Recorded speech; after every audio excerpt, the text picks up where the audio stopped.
you can make the cogent argument that either Duran or Leonard is our greatest living fighter currently.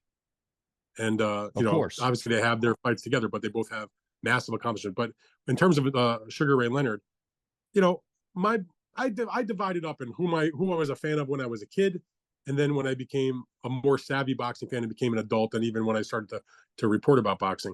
But as a kid, Sugar Ray Leonard was my guy. When I first watched boxing on the Of course. networks in the late 1970s, early 1980s, and then I was obviously like most people of that day as a high school student, I was a gigantic Mike Tyson fan. But Sugar Ray Leonard was my guy.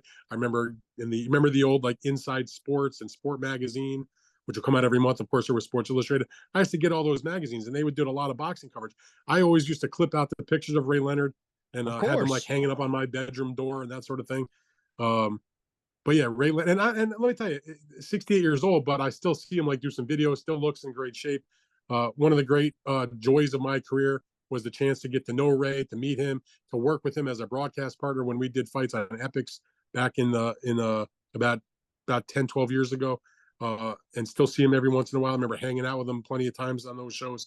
Just a wonderful guy and a fucking killer in the ring.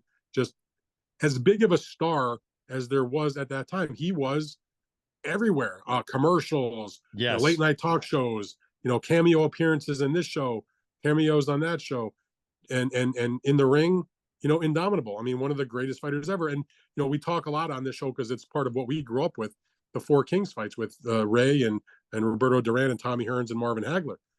But the Four Kings, if you really want to know the truth, it's really Ray Leonard and the other three princes. Oh yeah, because he was the guy. He was the linchpin. He was the straw that stirred the drink.